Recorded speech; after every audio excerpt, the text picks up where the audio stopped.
पीलीभीत में आज उत्तर प्रदेश के मुख्यमंत्री योगी आदित्यनाथ पहुंचे। सम्मेलन में पहुंचने के बाद सभी जनप्रतिनिधियों ने फूल माला पहनाकर उनका स्वागत किया है। सम्मेलन में मुख्यमंत्री ने जनसभा को संबोधित किया और सभा को संबोधित करते हुए मोदी को लेकर तीसरी बार प्रधानमंत्री बनाने को लेकर भाजपा सरकार को वोट देने की बात कही है।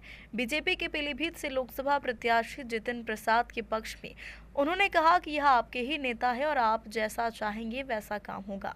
पीलीभीत में टाइगर की दहाड़ भी सुनाई देती है, वहीं दूसरी ओर बांसुरी की धुन भी आनंदित करती है। उत्तर प्रदेश में कानून व्यवस्था चुस्त दुरुस्त है। उत्तर प्रदेश में माफिया को ध्वस्त किया तो उत्तर प्रदेश दंगा मुक्त हो गया। यहाँ पर कर्फ्यू पूरी तरह से बंद हुआ। कांवड़ यात्रा धूमधाम से ले जाने की तैयारी ही चल रही है। उत्तर प्रदेश और देश अपनी विरासत को लेकर विकास की राह पर आगे बढ़ रही है। आज भारत अपने विकास से और बेहतर विकास कर रहा है। हाईवे बन रहा है, मेडिकल कॉलेज बना रहे हैं और आपका पीलीभीत में मेडिकल कॉलेज योजना के अंतर्गत आया है, तभी आज मेडिकल कॉलेज पीलीभीत में बन रहा है और इसका श्रेय हमारे मंच पर बैठे जनप्रतिनिधियों को जाता है, जिन्होंने यह प्रस्ताव किया और जनता के हित की बात कही। वहीं जितिन प्रसाद के साथ हमारे कार्यकर्ताओं ने सोच लिया है कि अब विकास की धारा और बढ़ाएंगे और पीलीभीत में विकास का कार्य और होगा। वन्य जीव और मानव संघर्ष को रोकने के लिए जिन किसानों की जमीन जंगल के बीच में पड़ रही है, वहां अब जंगली जानवरों से बचने के लिए फेंसिंग करके उनको सुरक्षा प्रदान करेंगे और यदि किसी अन्नदाता किसान को कोई भी दुर्घटना हो जाती है, जंगली जानवर के द्वारा उसे आपदा के तौर पर लिया जाएगा और सरकार की तरफ से उसको बेहतर मुआवजा दिलाया जाएगा। पीलीभीत में मेडिकल कॉलेज हो, ये सपना था, लेकिन आज ये सपना साकार हुआ। मैं आपको बधाई देता हूं और इसका श्रेय हमारे मंच में बैठे हुए जनप्रतिनिधियों का जाता है, जिन्होंने लगातार प्रयास किया। आज यहाँ पे सड़क के लिए जो भी प्रस्ताव जितिन प्रसाद जी के सामने आए थे, पुल और सड़क के सारे प्रस्तावों को इन्होंने यहाँ पे पूरी तरह स्वीकृत करके विकास की नई धारा के साथ पीलीभीत को आगे बढ़ाने का कार्य किया। और यही नहीं, जहां यहां पर्यटकों के लिए इको टूरिज्म के बेहतरीन डेस्टिनेशन के लिए पीलीभीत को आगे बढ़ाने का कार्य सरकार कर रही है। चोखा में पिछले दिनों में स्वयं आया था, वहीं साथ ही साथ यह भी सुनिश्चित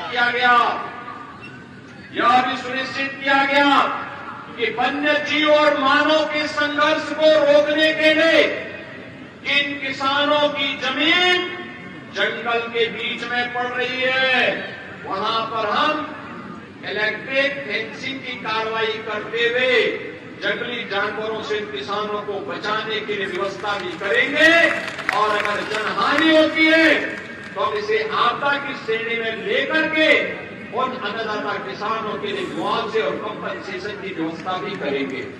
हमारी सरकार इसको कर चुकी है, लागू कर चुकी है।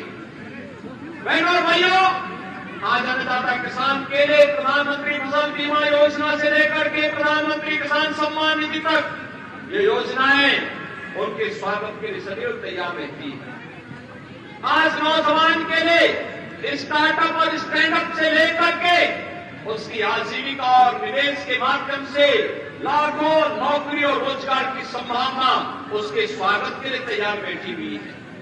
आज बेटी के जन्म लेने से लेकर के उसके शादी ब्याह तक के योग्य बनने तक उसके लिए मुख्यमंत्री कन्या सुमंगला योजना, प्रधानमंत्री मातृ वंदना योजना, बेटी बचाओ बेटी पढ़ाओ जैसी योजनाएं और तमाम ऐसी योजनाएं हैं, मुख्यमंत्री सामूहिक विवाह की योजनाएं, तमाम ऐसी योजनाएं हैं जो उनके लिए पूरी तरह उनकी सुरक्षा के लिए तैयार बैठी हुई है।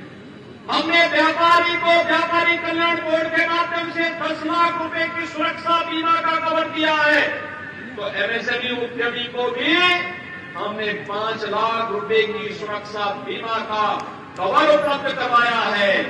और यही नहीं, हमने निजी क्षेत्र में भी औद्योगिक पार्क विकसित करने के लिए प्लेस योजना को आगे बढ़ाने का कार्य किया है, जिसका लाभ आपका पीलीभीत जनपद भी ले रहा है। बहनों और भाइयों, एक तरफ सरकार के द्वारा बनाया गया बोर्ड उत्तर प्रदेश को आज देश का रेवेन्यू सरप्लस स्टेट के रूप में स्थापित करता है, वहीं प्रधानमंत्री मोदी जी के नेतृत्व में भारत दुनिया की सबसे बड़ी अर्थव्यवस्था के रूप में स्थापित होते हुए आगे बढ़ रहा है। आपने देखा होगा जब 2014 में मोदी जी ने देश की बागडोर संभाली थी, तो बहनों और भाइयों, उस समय भारत दुनिया का 11वीं अर्थव्यवस्था के रूप में जाना जाता था। भारत उस समय एक विश्वगुरु देश के रूप में जाना जाता था और मोदी जी के नेतृत्व में दुनिया की इस प्रतिस्पर्धा में आगे बढ़ते हुए आज भारत दुनिया का 5वीं बड़ी अर्थव्यवस्था है।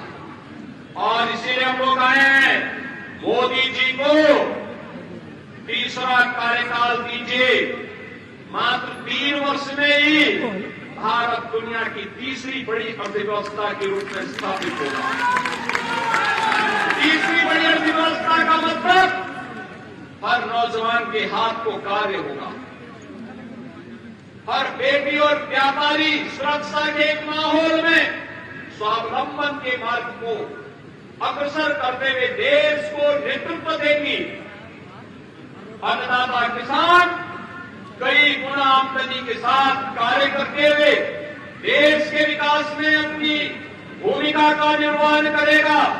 और इन सब कार्यों की दृष्टि से आज हम सब आपके बीच में आए हैं। ये जो चुनाव चल रहे हैं, यह चुनाव बहनों और भाइयों केवल चुनाव नहीं है, ये चुनाव तो फैमिली फर्स्ट बनाम नेशन फर्स्ट के बीच में होने जा रहा है।